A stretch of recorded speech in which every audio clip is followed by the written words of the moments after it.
This episode is brought to you by Progressive Insurance. Do you ever think about switching insurance companies to see if you could save some cash? Progressive makes it easy. Just drop in some details about yourself and see if you're eligible to save money when you bundle your home and auto policies. The process only takes minutes, and it could mean hundreds more in your pocket. Visit Progressive.com after this episode to see if you could save. Progressive Casualty Insurance Company and Affiliates. Potential savings will vary. Not available in all states.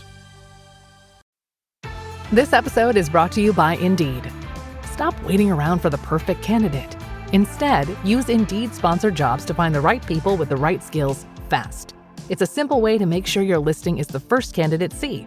According to Indeed data, sponsored jobs have 4 times more applicants than non-sponsored jobs. So go build your dream team today with Indeed. Get a $75 sponsored job credit at Indeed.com/podcast. Terms and conditions apply. Looks like you've been missing a lot of work lately. I wouldn't say I've been missing it, Bob. Live from the basement of the YouTube headquarters, it's the Stacking Benjamin Show.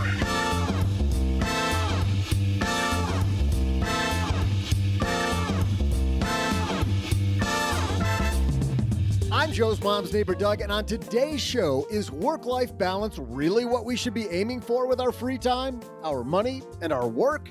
I prefer life balance and leave the work out completely, but apparently they didn't love that idea and thought we should focus on work-life instead. Yeah, whatevs. But that's not all. We'll pause halfway through today's topic to see who's going to win this installment of our year-long trivia challenge.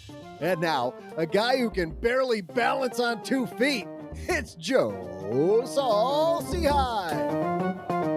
Barely is the operative word. Hey there, everybody. Welcome to Old Age is Fun podcast, because balance is a real thing. I'm Joe Saul-Sehy, and today we're balancing a great discussion about work-life balance. You heard on Wednesday from Cheryl McKissick talking about her family and all the construction her family has done to build America. So today, after a Work Wednesday, we're going to talk Work-Life Friday. And that means we talk with a guy who's all work, no play. Mr. OG is here. How are you, man? What day is it today? I keep getting it messed up. Is today August? Of course, it's Friday. I know that, but is it the 8th or the 15th or 5, 6, 7, 8, 15? 15. Oh, well, then future me says that I'm feeling pretty good. Kids are back in school. 2 of them. One of them is going to be in school next week. Feeling pretty good. After school activities in full swing. That's fantastic. So you got the house to yourself? Well, I mean, not the house to myself. You know, he was still here. And the woman who has, I don't know, all the stuff going on in New York City, Paula Pant's here. New York City is good. The hottest days of the summer hopefully are behind us. I mean, we never know, because New York has like lots of false starts and stops to its seasons. But hopefully the worst of the heat should be behind us, and we're going into fall, which is my favorite time because it's sweater weather. And a guy who is still in the Great North, Mr. Jesse Cramer is here. How are you, man? Hey, I'm doing well. What's going on here? I think I'm in Buffalo today. I'm in Buffalo this weekend. Another great upstate city. Nothing else to report, though. Nothing too exciting. What happens in Buffalo that you have to leave the wonderful confines of Rochester to go to Buffalo?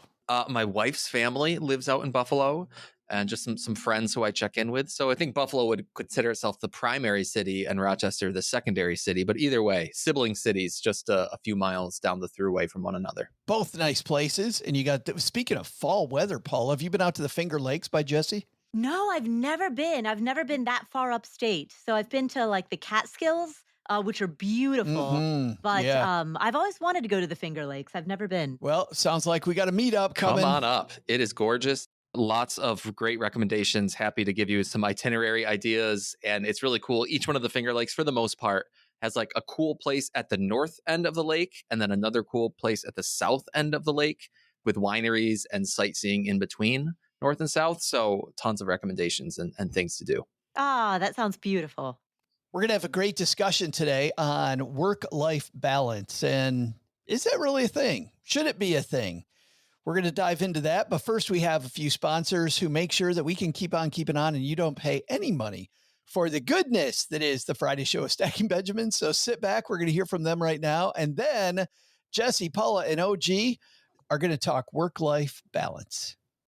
You may not know that when we started Stacking Benjamins, it was a blog. And even then, just the startup cost, I remember thinking, is this the right thing? And what if I write things and nobody comes, right? Well, luckily, that didn't end up happening. But starting something new isn't just hard. It's terrifying. There's so much work. You're not sure whether it's going to work out. You're not sure if anybody's going to read it. And then we change it to a podcast. Is anybody actually going to listen, right?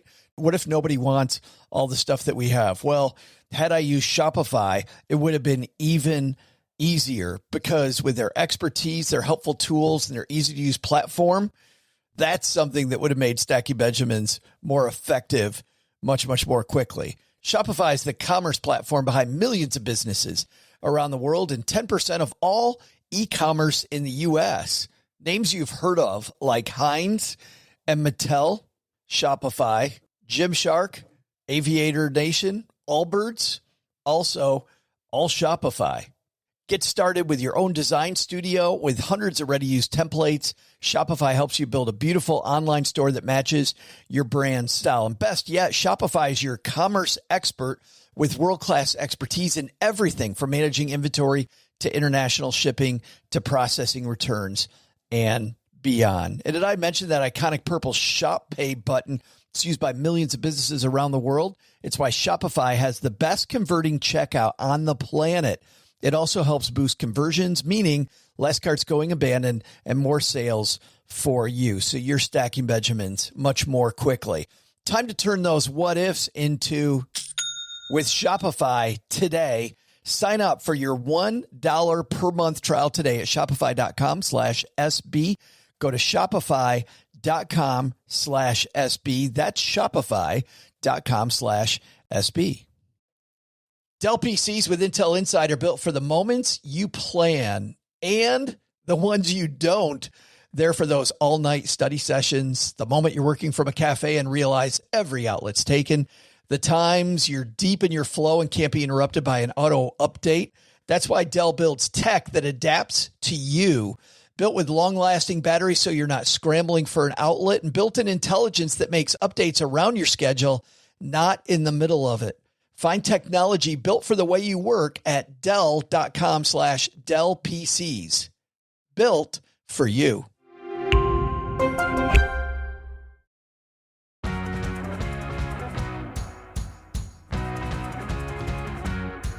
I want to begin this discussion by reminding people, if you're new to the Stacking Benjamin show, these guys are not work-life balance experts. False. We are not people who constantly help other people with work-life balance, but we are people trying to stack Benjamins, and that's what we do on Friday, is take a topic that's in the media and dive into it. And on this particular day, I've got a piece that's from MSN, and it says why work-life balance is overrated and what to pursue instead. And I thought, is work-life balance overrated?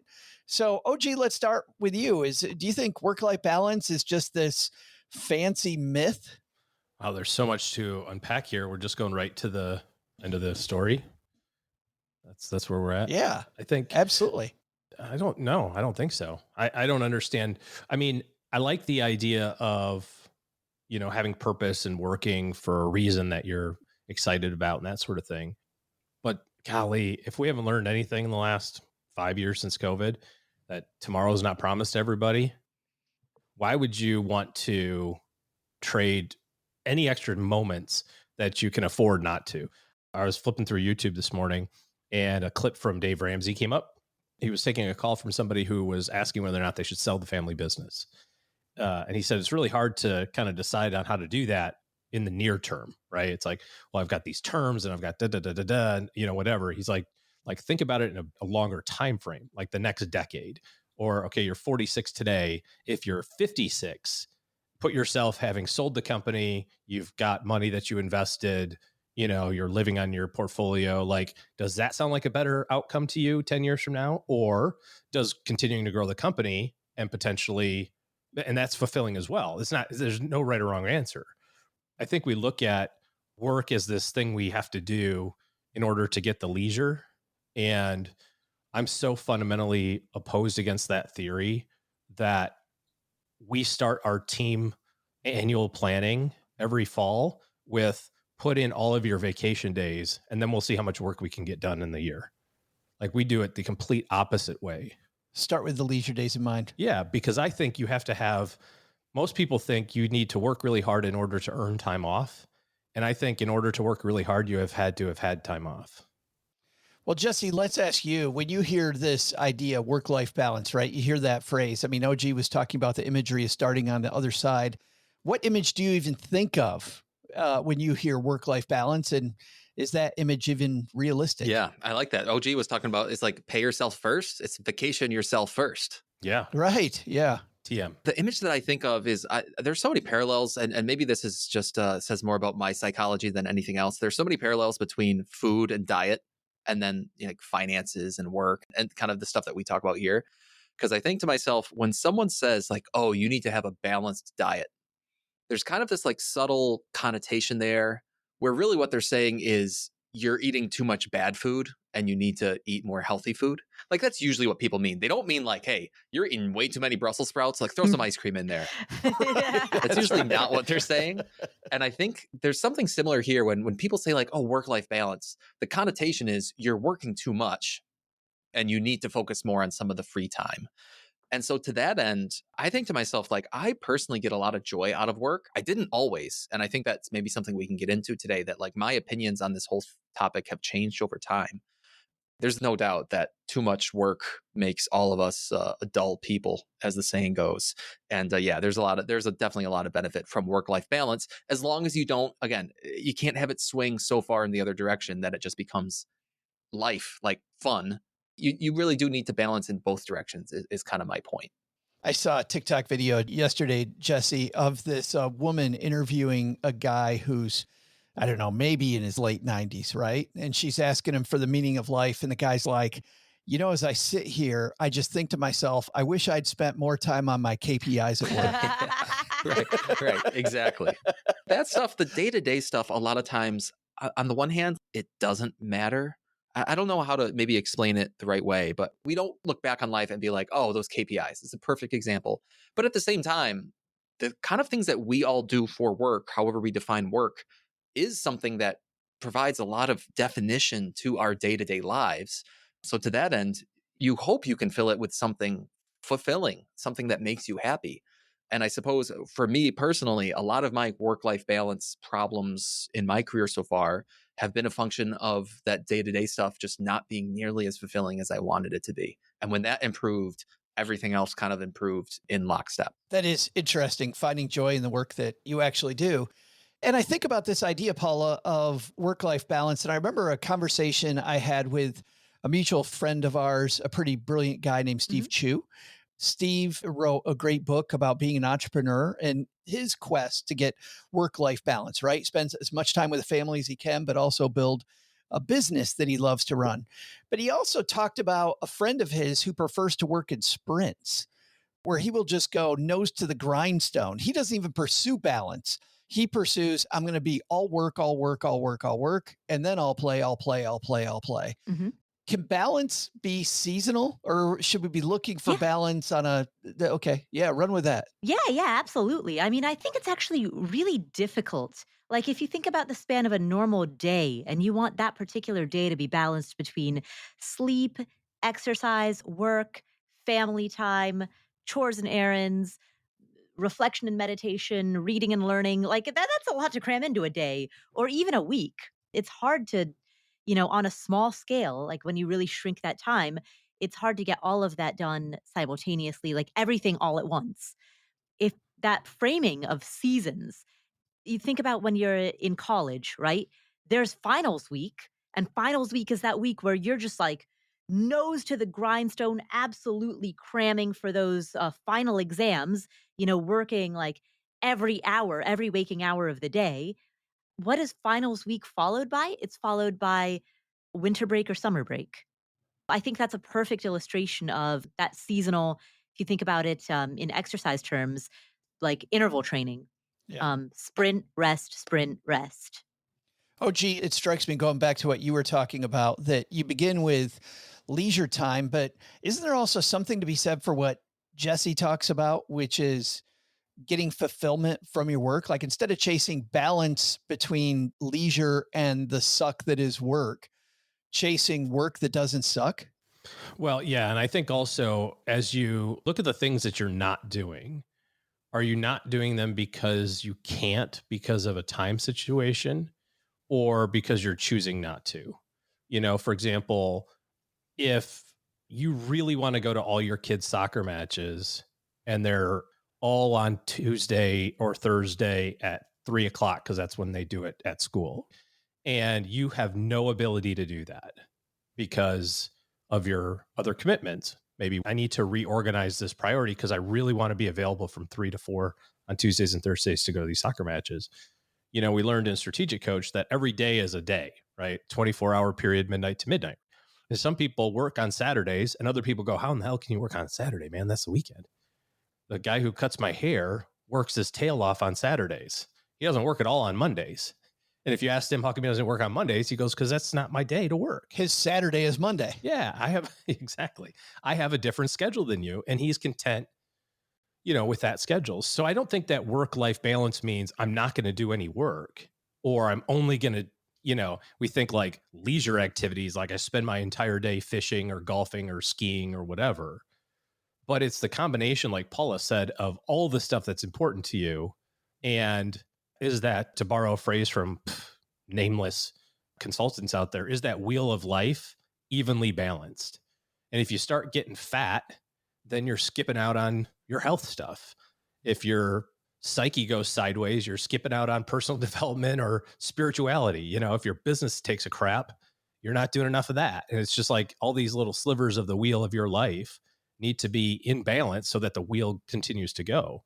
If it doesn't, you're going to find out where that happens pretty quickly, or where the issue is. It was great to see Jesse, the fire movement, get on CBS this morning, a couple of weeks. That was fascinating and fantastic. But it also, you know, made a point. Fire movement really seems to be tied to this idea of work-life balance, right? Adding more life, not trading time for money. But it strikes me, is early retirement actually about time, or is it about autonomy? Probably depends on the person, is part of my first answer. Is it about time or is it about autonomy? Yeah, I mean, I think for a lot of people, the way I see the fire movement, like my personal interpretation of what I've learned about it over time, is just that a lot of people are locked into this thought process that retirement is a specific age, 62, 65, whatever. And instead, the fire movement says like, no, it's really just about understanding what you spend, how your portfolio can support that spending over time. And really, it's about a certain number of assets that can support a certain level of spending, and thus open up all this free time to you that maybe you didn't realize you could have accessed. So that's the way I guess I think about the fire movement. And then, so for some people, and this is just reading firsthand accounts and listening to podcasts like some of ours here, or listening to the guests that we have on. For some people, it really is about autonomy and just like, I want to be the captain of my own ship and I don't want to work for corporate America. I don't want to have a manager telling me what to do. And so for them, it might be a lot more about financial independence, like reaching that point where they can work if they want to, they can work for themselves, they can choose how they spend their day. But then, right, I just think of some of the other stories I've heard from people. And for them, it was, if I can retire at 45 instead of 62 and reclaim 17 years of my life to go off and see the world, that is a top priority to me. So coming back full circle to your question, Joe, I've heard both stories, and I think it just depends on the person who's pursuing fire. Yeah, it makes me wonder, Paula. I mean, if we're chasing fire, you know, there's the age-old question, are we running from something or running to something? Mm-hmm. If I'm chasing more, quote, balance through fire, and am I really running toward anything? Well, all right, let me take a step back. Where I question the premise of the notion of work-life balance is that it pits work and life as mutually exclusive. It pits work versus life as this competition in a zero, locked into some zero-sum game where every incremental unit dedicated to one comes at the expense of the other. And I think that that is not a healthy way to look at work life. It's probably a paradigm that developed in an era when there were no smartphones, when even knowledge workers had to commute in person to an office and talk on a landline every day. Like there was much more of a separation between your home and your office and, work and life. These days, in the era of smartphones, in the era of remote work, in the era of much more flexible situations, I think work and life are much more integrated rather than separated. And I think seeing the way that they can sort of flow together rather than pit them as in this zero sum like competition is a healthier way of viewing it. And so then to your question, Joe, is the fire movement running from something or to something? I don't think most people, I should say, are running away from work. I think the majority of people are running, at least anecdotally, are running towards a more integrated whole. You don't think the beginning of this movement was frustrated engineers who just are sick of the grind? Well, I mean, I guess the beginning of the I movement say, was sure seems Vicky. statistically it was. I'm thinking predating Mr. Money Mustache, there was Vicky Robin. Yeah. And predating Vicky Robin, there was probably somebody else. Right. You know? Right. No, yeah, the fire movement happened people were dreaming about not working at age 40, way, way, way My before the kids fire dream movement. about not working and they don't even have jobs yet. So maybe that's not as interesting as, Paula, what you really said that I think I want to dive into. If you're like, okay, balance is kind of yin and yang, is not really what we're after. What are we after then? Is the real word alignment that we're after? Yeah, I think so. Work-life alignment, work-life integration. I actually really like the term alignment because that feels healthier. It suggests that the two can work together rather than exist in competition with one another. Does that speak to you more, OG? The alignment versus balance? I see them as fairly synonymous. I think about it, like I said earlier, a little bit more like there's all these different slivers of your life, like Paula was talking about kind of on our first point. It's like if you're not paying attention to all things, if you're not living an ideal life, you will find very quickly where the area is that you're neglecting. And you can choose to do something about that or not. But to me, it's not like Paula said, I'm not challenged to say, well, it's either work or I have leisure. It's not this opposite thing. It's just I have to make sure that there's a good balance, alignment, evenness, whatever you want to say. Yeah, because that seems more, it seems what you're talking about. When I think of balance, I think about the calendar. I think about managing my day so I get some relaxation time, that I get some work time. But really what you're talking about is, I'm sure you've had these times, OG, because I certainly have, where I really felt like my day was balanced, but it just felt off. Like it wasn't it. And instead of calendar management, moving to, am I truly working on the thing that I should be working on right now? Or should I be in the place where I should be at my kid's, third grade soccer match or whatever?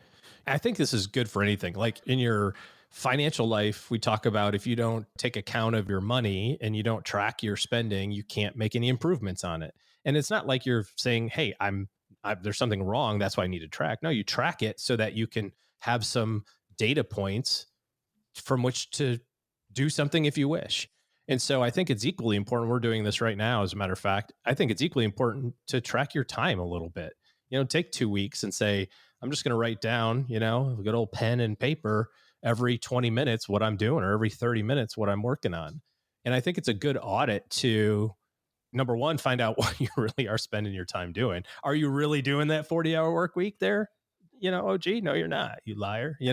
What is your life so challenging with your 19 hours of work this week, or whatever it ends up being, right? It's like, let's define it how it is. It's okay. 11 hours. Yeah. But you can't make changes unless you have the data. Like Jesse was talking about in terms of engagement, or whatever you were talking about, whatever word you use, Jesse, about finding joy in what you're doing.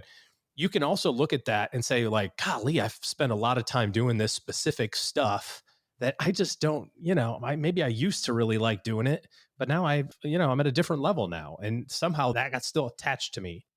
Now that I know that, I can work to eliminate that from my life whether I can outsource it or I can hire somebody if you're in charge of that, or just delete it altogether and kind of claim back some of that. But all of that comes from data.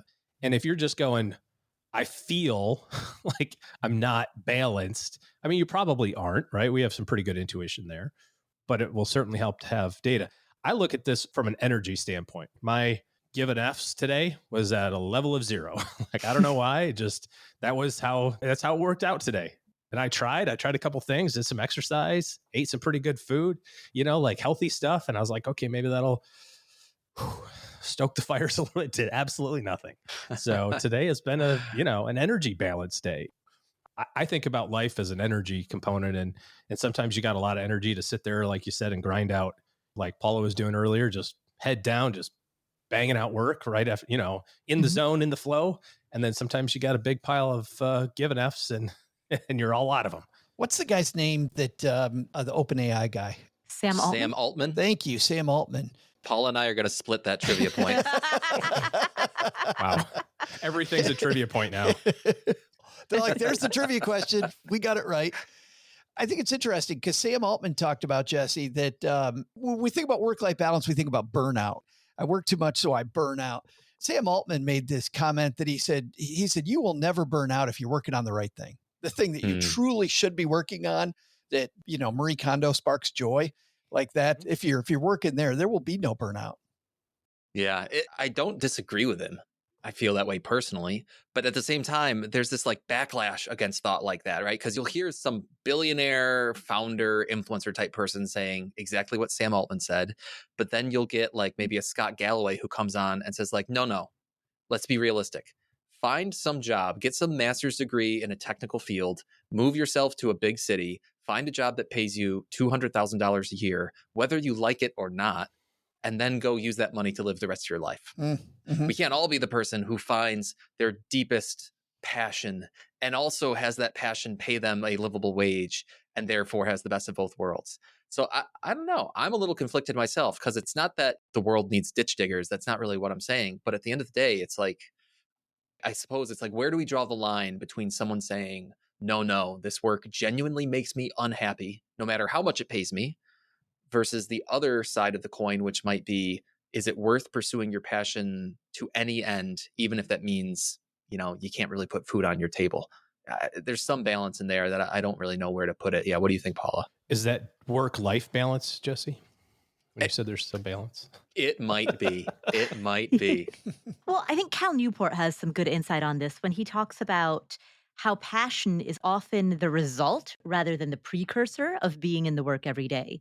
So assuming that you have a minimum level of curiosity about some given topic, then often once you dive into that topic, you start to discover, like with any topic, you realize how little you know.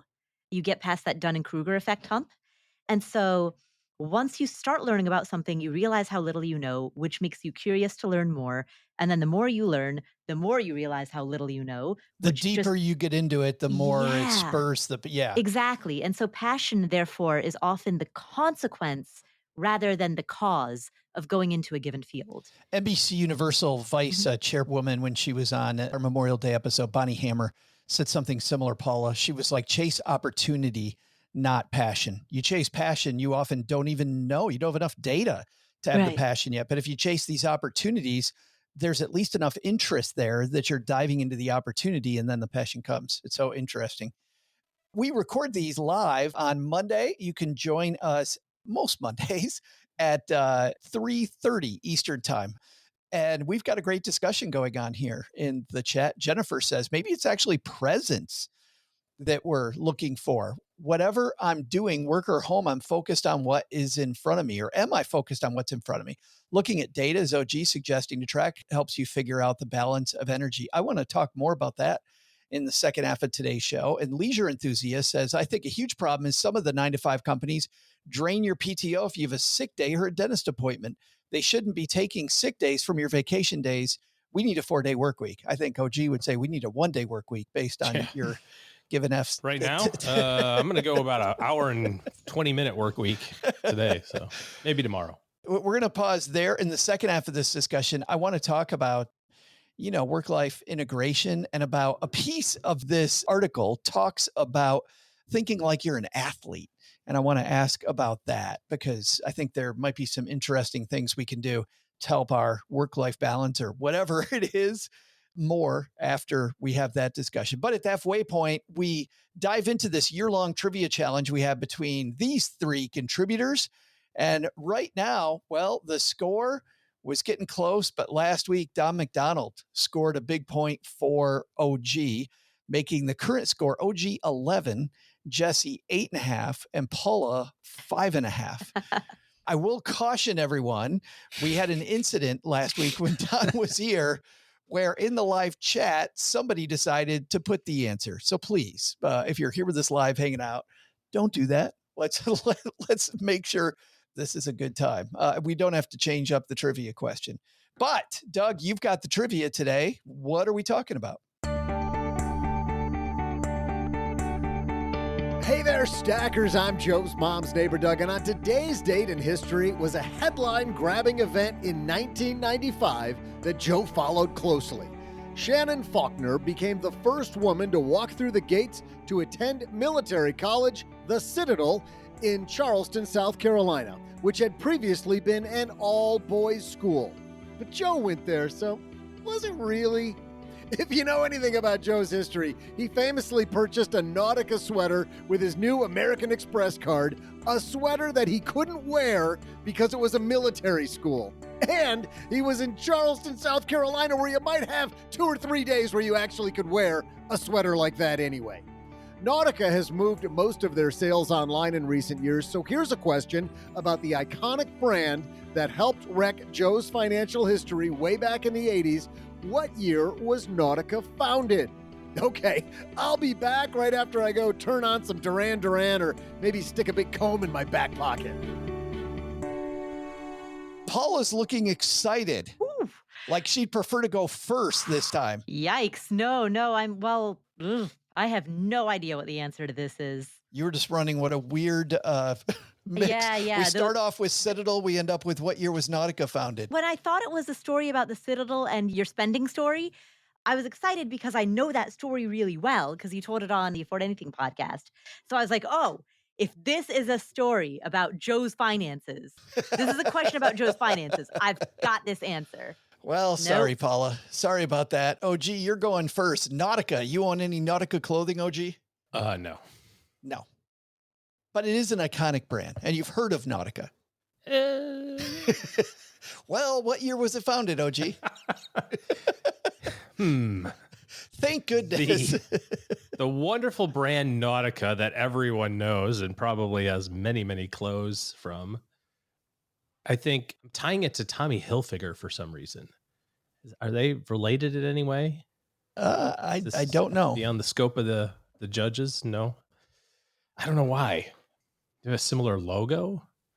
Nautica Similar style of clothing. Maybe that's it. Maybe one was at JCPenney and one was at that kind Yonkers. Of 80s preppy. I bought my Nautica sweater at Nordstrom. Oh. Okay, well, that tells me a little something. It's a little highbrow. Nordstrom's a little highbrow. Because if you're going to wreck your credit, by the way, when you're a freshman in college, don't do it at Kmart. Just go, what's the most expensive store in the mall? Oh, I know. Duh. It's so funny, just as a complete side note, it's so funny the lessons that we teach our kids and kind of, how they grow up with money and that sort of thing. Because I did the exact same thing, by the way, Joe, like just terrible with money, no money talk in the house, no example to learn from. And so Alex is going to college and we're talking about this and he has some money and a debit card. And I said, you need to have your own credit card. Dad's credit card is for emergencies now, not for your daily spending anymore. And he's like, I just won't spend any money. Why would I want to have a credit card? Like that can just get you in trouble. And I'm like, oh, who is this responsible young man? Like, what happened to, how do I get a bigger limit? Where did you come from? I can run that thing up. Yeah, I know. You are not your father's son. Anyways, Nautica. So I'm going to say it was a relatively new brand in the grand scheme of things, not like Levi's, 1800s. I'm going to say it came about after the turn of the war. All the fine fellas coming back from overseas went, hey, those Parisians, Those dudes know how to dress, bruh. So we need to kind of get with their vibe. So I'm going to say somebody came up with this in 1948. 1948. Do you know the brand Nautica, Jesse? I do. And I was going to say, because I think it and Tommy Hilfiger and Ralph Lauren and some other brands like that were on JCPenney's shelves. Not that I really went into there like that often, but growing up, whenever I needed like the nice clothes, not the Aeropostale or the Abercrombie, whatever they were, JCPenney was one of my options. And yeah, Nautica was there. And I'm actually kind of frustrated because somewhere in OG's 14-minute answer, I was thinking to myself, like, what were the proximate events before the founding of Nautica? And one of my thoughts was, oh, maybe it was the wealth generation and like the baby boomer generation and just the post World War II. So I was thinking along the same lines, but I'll switch up because I genuinely have no clue. And I'll say that maybe it was the money that was, and then the economic boom of like the 20s, like the flappers, like the Gatsby era.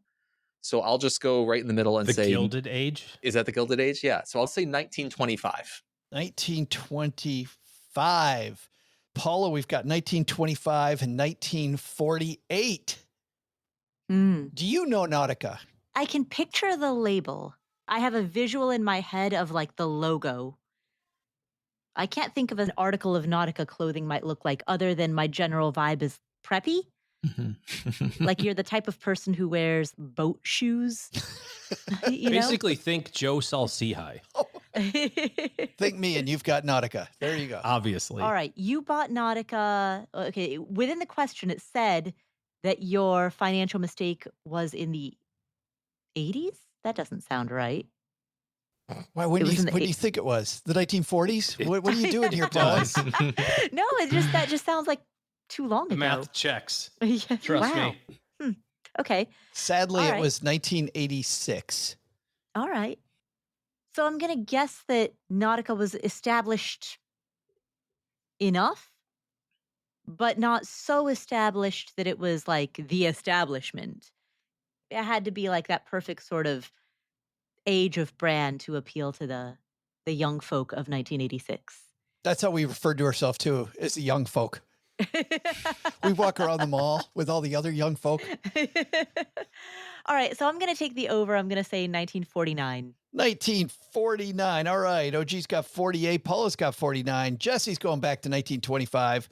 Who's going to win this thing? We'll find out in just a minute. You're listening to this podcast, so I know you've got a curious mind. Here's a helpful fact you may not know yet. Drivers who switch and save with Progressive save over $900 on average. Pop over to Progressive.com, answer some questions, and you'll get a quick quote with discounts that are easy to come by. In fact, 99% of their auto customers earn at least one discount. Visit Progressive.com and see if you can enjoy a little cash back. Progressive Casualty Insurance Company and Affiliates. National average 12-month savings of $946 by new customers surveyed who saved with Progressive between June 2024 and May 2025. Potential savings will vary. You didn't start a business just to keep the lights on. You're here to sell more today than yesterday. You're here to win. Lucky for you, Shopify built the best converting checkout on the planet. Like the just one tapping, ridiculously fast acting, sky-high sales stacking, champion of checkouts. That's the good stuff right there. So if your business is in it to win it, win with Shopify. Start your free trial today at shopify.com/win. Did you know Fast Growing Trees is America's largest and most trusted online nursery with thousands of trees and plants and over 2 million happy customers? Whether you're planting fruit trees, adding privacy, brightening things up with flowers, or bringing in houseplants, Fast Growing Trees has it all. Even better, they can help you find options that are right for your climate, your space, and lifestyle. Click Order Grow. Every plant arrives healthy with the Alive and Thrive guarantee straight to your door. So if you're ready to get planting, this is the moment. Right now, they have great deals on spring planting essentials, up to half off on select plants. And listeners to our show get 20% off their first purchase when using the code WWO at checkout. That's an additional 20% off. Better plants and better growing at fastgrowingtrees.com using the code WWO at checkout. Fastgrowingtrees.com, code WWO. Now's the perfect time to plant. Let's grow together. Use WWO to save today. Offer is valid for a limited time. Terms and conditions apply. Go to growingfasttrees.com for details. All right, OG, you kick this off by saying 1948. You still have the years between 48 and halfway to 1925. Feeling good? You've got all the Great Depression, OG. I do. Joe clothing circa 1986 is really not my specialty of trivia. I like the fact that you guys have really tried to niche down to something that I have absolutely no concept of. So I feel zero confidence. That warms my heart that OG just has no idea about Nautica. Jesse, you've got 1925. Yeah. I feel okay. But I just really like the fact that I'm pretty sure what happened was like it's 1935. Someone in the Dust Bowl is like struggling to put food on his table, and he's like, I'm going to design shirts for preppy kids. Right. And so that's how it got founded. And OG's going to win. What goes good with trying to feed a family in the Dust Bowl? I know, boat shoes. Boat shoes. Yeah, exactly. Paula, 1948 and up. 1949. 1949 and up. Yeah, I feel good. So if it was founded anytime in the 1950s or 60s or even the 70s, I've got some good decades there. All right, Doug, who's going to take home this week's winning answer? Hey there, stackers. I'm sweater weather lover and guy who loves imagining Joe's work in ROTC class, Joe's mom's neighbor, Doug. We were going to ask you how many hours did Joe last at the Citadel before receiving his first wedgie, but it turns out you can measure that in minutes, not hours. So instead, today we're talking fashion, because we thought it'd be fun to have some laughs at the way Joe wrecked his credit while attending the Citadel by paying for a Nautica sweater with an American Express card. A company, by the way, that Joe later represented in the media. Don't they do any research before sending people out to the microphones? Come on, people. So, what year was this credit-destroying fashion brand called Nautica founded? Well, the correct answer is 1983, making Paula miraculously our winner. Wow! What is going on here? Amazing! Incredible. I'm going to have to buy a Nautica sweater with my Amex. I got to tell you, Paula, when OG said, well, I think it's a fairly recent brand, I'm like, oh, he's not going to do this again, is he? I think when you put it together that I didn't think of, Paula, which was what brand would the kids want? And like, how new does it have to be for kids to be interested in it? And I might have got a little closer if I would have thought through that. And I think that's why you put it with Tommy Hilfiger, because I haven't looked this up, but I bet Tommy Hilfiger, if we did look it up, if somebody wants to do that, came out probably around the same time. Well, them, Ralph Lauren. Yes. Yeah. Tom Ford, maybe. Like kind of all those, that vibe was. When was Tommy Hilfiger brand founded? I'm being told it's 1985. Oh. Very similar time between Nautica and Tommy. Interesting. And to your point also, G, very similar look. All right, let's dive into the second half of our discussion on work-life balance, work-life alignment, or maybe I like what Jennifer, who's hanging out with us, talked about. Maybe it's being present in what you're doing. Let's shift this kind of to work-life integration, because this is a question we get often, and I think people ask often, Paula, do you think blending work and life is more honest? Because you were talking about, now that it's kind of blurred, right? The lines are blurred between when I'm home and when I'm at work. So is blending more honest, or does that just blur boundaries until we burn out because work is following us home, it's following us on the weekends, there's no lines anymore? I think it's just more honest to the way in which we live, because the reality is technology is such that we are reachable 24 hours a day. That was not the case back when we were in the era of landlines.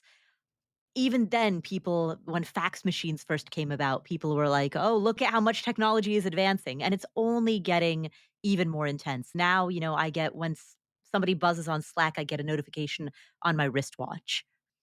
I want to make a note here that I'm specifically talking about knowledge workers, because certainly if you drive a truck, it's different. But even still, there's so much identity tied up in work. You go to a party and everyone's first question is, so what do you do? And then that often, because that's the icebreaker, leads to just talking about work, even when you're at the backyard barbecue. Right. And so even if you're not on your phone, even if you have your notifications silenced, even if you have the type of job that really respects boundaries, you're still thinking about it. You're still percolating on it. You're still talking about it. So I think that we just need to accept that because that is the reality of modern work. I don't know. Do we have to accept it, Jesse? I mean, just hearing Paula talk about, I'm at the cookout. I'm not really paying attention because my brain is on work. My wristwatch buzzes and I'm looking at my wristwatch instead of talking to you. Like, I feel like this work distracting us with everything just leads me to less balance. Yeah. I am bad at this. Like, full disclosure, I am bad at this. But on the infrequent occasion, whether intentionally or just kind of accidentally, I've been able to ignore notifications for like a full day or even like half a day, right? Instead of having Outlook and Gmail constantly open in the background, I just shut them down and don't look at them for 4-6 hours or the entire day. Like, I get to the end of the day. Jesse, 4 whole hours you go without checking your email? I know. Exactly. I mean, just the way I'm describing this ought to tell you something about where my baseline is at, right? But I have a solution for this, buddy. I know. And by all means, listeners, write in. Tell me what I'm doing wrong. I guess what I'm saying, what I found is that my productivity gets way better because I'm not constantly distracted. And then do the people on the other end of the email notice the difference? I'm pretty sure they don't. In other words, my communication to them is just as good. My ability to respond quickly is just as good because 99% of people out there, they don't care if I respond to them in 15 minutes or in a day, for the most part. And so for that reason, I guess what I'm saying is I ought to be better at just checking email once a day, responding to everything, and then not checking it again until the next day. But like Paula, and like I think a lot of people out there, I fall into this trap of the phone is buzzing, my desktop is dinging, people are calling me, Facebook this, whatever it may be, like notification. And then next thing you know, you're kind of caught in the hamster wheel of always responding and then more notifications come in. I do want to make a note that when I mentioned Slack buzzes on my wristwatch, the reason I specifically talked about Slack is because I distinguish between internal communication with my team, which I am ultra highly responsive to, versus email, which I check like once a decade. And if people think she's joking, she's not. Yeah, seriously. Well, Jesse, you sent me an email and like a month later, I was like, oh, hey, just saw this. Look at this. Look at that. You emailed me in May. I was like, Paula, in 6 weeks, I'm going to release this cool multi-person podcast episode. I'd love for you to participate. And like 3 months later, she's like, hey, how did this turn out? How did it go? Yeah. And for anybody that has a really hard time with distraction, I really like this book, The Power of Fun by Catherine Price. You can watch her TED Talk, which has had millions of views. It's a fantastic book. Chapter 3, I think, is called Why You Feel Dead Inside. And it is this idea that we're so distracted, Jesse, to your point, we're so distracted and we're getting that dopamine hit from our phone over and over and over and over and over that when real dopamine stuff happens, we don't feel it anymore because we're so addicted to our phone and that distraction that we're not finding what she calls true fun in our life. It's super scary. That's genuinely frightening. And my wife right now is reading, is it The Anxious Generation by Jonathan Haidt, who's like an NYU psychology professor. And it's because we have a daughter, we have a kid, and we're thinking about like, man, I think about it all the time. Like, my daughter is never going to know a world. She already doesn't know a world without smartphones and social media. And like, what does that do to a person when they're potentially exposed to these like dopamine machines from such an early age? But yeah, I know exactly what you're referring to there, Joe. Maybe not through like personal experience, because I don't know about you guys. I don't have a really good way of monitoring my dopamine levels, but just through hearing other people talk about that fact. My dopamine is up. Exactly. Like, we become so used to the dopamine hits that we get from notifications and this kind of social engineering that these big companies have done, that we forget about the fact that it's like, oh yeah, like a nice sunset with an ice cream cone is supposed to be this magical experience, but it doesn't feel that magical because no one's liking my photo on Facebook right now. And it's like, okay, that's a bit of a problem. Yeah. So anyway, yeah, I don't know what the answer is. Isn't it weird that we're addicted to the thumb up? Right. Like, it's crazy. Just a stranger gives me a thumb up and I feel this warm fuzzy. Who the hell cares? Versus, in chapter 1 of her book, Jesse, Catherine talks about the fact that she had just had a baby. She's sitting with her baby and they had just remodeled their kitchen. She grabs her phone while she's holding on to her baby, and she starts flipping through furniture, even though she's already completely bought the furniture. It was just a reflex now. And then she looks, and her daughter's staring at her, and she goes, I'm looking at stuff I don't care about that I've already bought when this living human being is not getting any attention from me. It's just horrible. Shane hanging out with us says, that's why I turn off my phone notifications for social media. I check it only once a day. It drives my wife nuts. It's funny. Well, OG, you and I talk about strategic coach.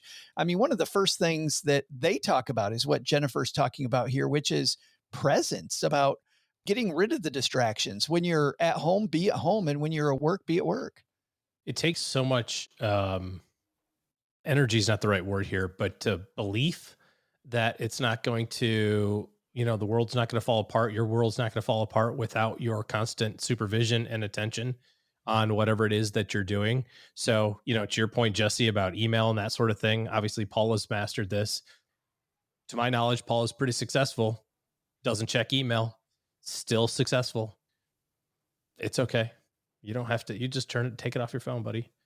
Just take it off. Just take it off. We'll sit here. We'll wait. You can grab your phone. You can do it. I felt like this went from a podcast episode to an intervention. Well, it said he can only make it 4 hours without checking his email. It's Jesse, there's a reason we invite you here today. Yeah. Have a seat, buddy. Take a seat, Jesse. We all love you very much, right? We all care about you. We love you so much. Yeah. We just want to see you happy. And, Will you text that to me instead? Yes. Did you email that to me? That was a joke. Speaking of, because then you get the dopamine hit from quitting. Yes, exactly. Exactly.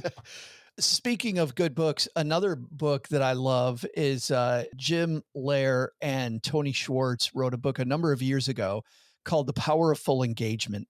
And they talk about treating yourself like a tennis player, where there are days that you need to show up and there are days that you don't need to show up. And we talked earlier, Paula, about sprints, and this kind of gets back to the sprint idea. Tennis players play in tournaments all year long, and yet they really are only 100% engaged on 4 or 5, that they really want to the majors. They got to be there for the majors. Golfers are kind of the same way. Like, I feel like, Paula, maybe if we looked at ourselves more like we're an athlete in our life, and we're like, I've got these times when I need to show up, and I got these other times that I'm in, quote, training for those times, maybe that would work better. Yeah. I mean, that goes back to, exactly as you said, the interval training, the sprint, rest. Athletes have their off season and they have their on season. Heck, even in the middle of a game, they have a halftime. Yeah, right. No one says halftime is for the lazy players. Right. You're so lazy, you got to take a break halfway through. Exactly. Mr. Pro Football Player. Yeah. Yeah, OG, do you think it worked that way in terms of on season, off season? Yeah, everything I think of in that way. Yeah, whether it's training for athletic stuff, whether it's eating and how that fuel can cycle both on a daily basis, but then kind of over time. And then certainly for work, right? Like there's periods of time where we've intentionally been a little lighter in review meetings and that sort of thing. Here, it's a great example. Our team takes from the time that we start asking for stuff to have a review meeting until a review meeting is maybe about a month. Sometimes that's because it takes a while for people to go, oh yeah, I need to send this in. But sometimes it's just because that's the pace in which we go. And so we intentionally don't have meetings in January, review meetings in January, because that would mean our behind the scenes team would be fully working in December, in the last couple of weeks of December, getting ready for those meetings that would happen in the second week of January. And that just seems to me to be fairly unfair. Everybody else is like, it's the end of the year, that's kind of be. And it's like the prep team is like going, oh, it's not the end of the year for us. We're up to our eyeballs in work. And so we intentionally say, well, no, we're not going to have meetings in January or, scheduled meetings in January, because then that gives everybody the same treatment in terms of time off. But then in March, you're cranking. In March, but that's the trade-off. And you have to remember that, I think, if you're going to have periods of cycles like this, whether it's work or exercise or whatever, there's a time where you have the cut phase, where you're like getting skinny for your, summer bod. And then there's the period of time where you're bulking up. And the scale is going to move. And you can't just look at it on a daily basis and go like, oh my gosh, the scale's going up. Well, yeah, it's because that's the season you're in. That's the time that you're in. But when it's time to do the other stuff, it's time to do the other stuff. You can't always be in let's eat cupcake stage of your life. And you can't always be in, well, it's always January, so we don't have work to do. That's the trade. The trade is if we're going to have periods of time where it's a lot less busy, then we have to be okay with periods of time where it's a little bit busier. Jesse, as a business athlete yourself, I like the idea that Paula talked about of even halftime in a football game, like, even for overachievers, right? Like NFL football players, it's a time when an overachiever goes, you know what? I got to relax for a few minutes before I hit it hard again. How do you experience that halftime? Like, how do you schedule that out? We heard OG, the way that he does it, by setting up his calendar. How do you do it? Still working on it. I think that's maybe my first answer. Still working on it a little bit. My weekdays in the office, maybe I kind of partition my brain a lot of times that when I'm sitting at this desk, this very desk I'm sitting at right now, I'm very much in work mode. And that is both the content work and also the client work. Whereas when I'm home, I try really hard, especially when my family is awake, I try really hard to not be in work mode. To be present. To be present, exactly. I'm not always perfect at it, but do you guys ever hear that one thing? I remember people would say it in college. I never subscribed to it until much later in life. They said, if you take a test in like sweatpants and a hoodie versus if you kind of wear some nicer pants, you tuck your shirt in, you dress up a little bit, that your brain will kind of be in a bit more of a professional mood to take your test and you'll actually perform better. There have been studies done on this. I mean, it's a fact. It's a fact. Exactly. Uh-huh. So I didn't do that in college. I just wore whatever the hell I wanted. But now I kind of feel it. And part of that, I think, extends beyond just what you're wearing to where you are, right? It's part of your environment. So when I'm here at the office, I'm very much in work mode. And when I am at home, I try to detach as best I can. So that's probably the best way that personally, like that's where my halftime is. It's once I'm at home until I'm back in the office the next day, or it's the weekends. And even now, if I need to work on a weekend, I try hard not to just break out my laptop at home for 4 hours and work. I'd rather drive into the office and actually physically move myself to the workplace in order to get things done. It's funny how for all of us, it's a work in progress. We were talking about the phone earlier. I used to make a big deal going to a restaurant with people and I take the phone, I put it face down and I put it in the middle of the table. And then I remember hearing Simon Sinek go, when you put your phone down in the middle of the table, you're telling everybody that this is super important to me. And I'm going to take a short break where this thing that's way more important than you, because I set it right out in the middle of the table, I'm going to take a break from that. He's like, if it truly is important, you just put it in your pocket, which now I'm trying to do. So I think like you, it's a work in progress for all of us. Well, hopefully we helped a few of our stackers with some work-life balance. Is it work-life balance, work-life alignment, presence? I think those are all worthy topics to end this week, where on Wednesday, we talked about really entrepreneurship and building America and working hard. Speaking of hard work, the hard work you guys do, wherever you're at. OG, what are you going to work on this mid-August weekend? I am working on my athletic work. So lots of fun outdoor athletic stuff every weekend for the foreseeable future. Busy. I'm laughing at some of the comments, OG, as you're talking. Dan likes to bulk up with Christmas cookies. So that's part of his... See, that's the seasonality. Part of his work. And Shane is asking if that's why Doug is unprofessional, because he comes to the podcast with no pants. He would do better. He would do much better. Doug, you'd do much better if you would wear pants. Paula, speaking of pants, Paula Pant, what's going on at the Afford Anything podcast? On the Afford Anything podcast, we have an interview with Lori Rosenkopf. She is a professor of management at Wharton Business School and the head of venture. Yeah, it's this little place in Pennsylvania. She's also the director of Venture Labs, and she talks about the 7 different types of entrepreneurs. So oftentimes we have this media image of the entrepreneur as the disruptor, somebody who comes in and creates the next Airbnb or the next Uber and totally disrupts an industry. And they're, seeded by all kinds of venture capital and create this unicorn. She talks about how that is one of 7 types, sure, but there are all of these other varieties of entrepreneurs. There are some people who are funders. There are some people who are social entrepreneurs.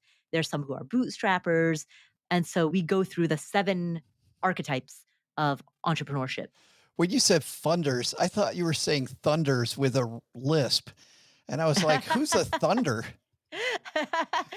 Like the Thundercats. The Thundercats. You got to be a person of a certain age to be a Thundercats fan. And that's at Afford Anything, That's on the Afford Anything podcast. We're the finest podcasts. Yes, wherever you enjoy downloading podcasts, we're there.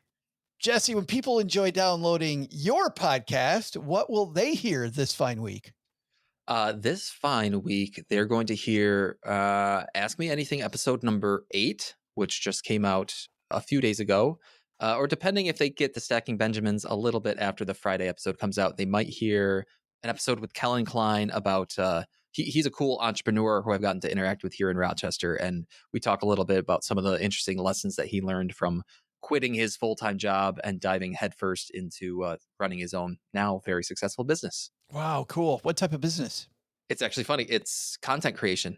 Have you heard of The Savvy Couple? Have you heard of that Savvy brand? Couple, yeah, sure. Yeah, so that's Kellen and his wife, Brittany, who live just west of Rochester out in the burbs. And he and I discovered one another at one point and started chatting. And it's a really cool business. And he's really done a lot of, they've been really successful with it. So he's got some interesting lessons to share with all of us. I love it when you can get together with people offline who all work online together. I just met 2 gentlemen in Texarkana who have 1 million followers. They're storm chasers. They're YouTube storm chasers. And we've got a guy who does photography on YouTube with about 200,000 followers. Of course, Devin Carroll, Social Security expert, is here. And I'm like, we got to start doing our Texarkana meetup group, maybe would be super fun. That's really cool. So this is where the Thunder entrepreneurship comes from, the storm chasers. That's the Thunder. Yeah, the Thunder. That's going to do it for today. That is the Thunder and the Lightning and everything else.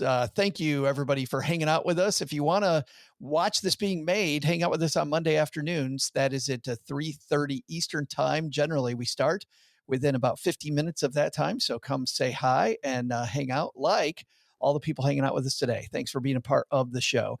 And if you know somebody that should hear this show, they maybe have some problems with their cell phone with distractions, or just they feel burnt out, man, this is a great discussion that we had today. So please forward it to those people. But at the end of every episode, we hand it over to you again, Doug. Doug, what should be on our to-do list today? Well, Joe, here's what's stacked up on our to-do list today. First, listen very closely when Paula says something like this. Remember, if you're ever playing football, halftime is not just for the lazy players. It's for the overachievers. Yeah. Exactly. Second, I'd pay a lot of attention when Jesse talks. There are many ways to get work-life balance right, and maybe you can take a page from OG's book and vacation yourself first. But the big lesson? You should all be sad Joe got better with money, because now, when we go to the Sizzler, instead of him buying like in the old days, he's happy to let me pay. Not cool, man. Why can't we focus on helping my credit? Thanks to the Jesse Cramer for joining us today. You'll find his hit podcast, Personal Finance for Long-Term Investors, better known as the P-Fly Podcast, wherever you're listening to us now. We'll also include links in our show notes at stackingbenjamins.com. Thanks to Paula Pant for hanging out with us today. You'll find her fabulous podcast, Afford Anything, wherever you listen to finer podcasts. And finally, thanks also to OG for joining us. Looking for good financial planning help? Head to stackingbenjamins.com/OG for his calendar.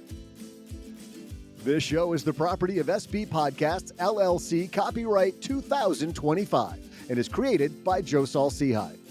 Joe gets help from a few of our neighborhood friends. You'll find out about our awesome team at stackingbenjamins.com, along with the show notes and how you can find us on YouTube and all the usual social media spots. Come say hello.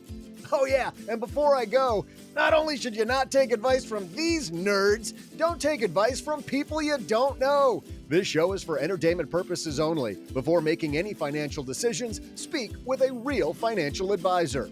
I'm Joe's mom's neighbor, Doug, and we'll see you next time back here at the Stacking Benjamin Show.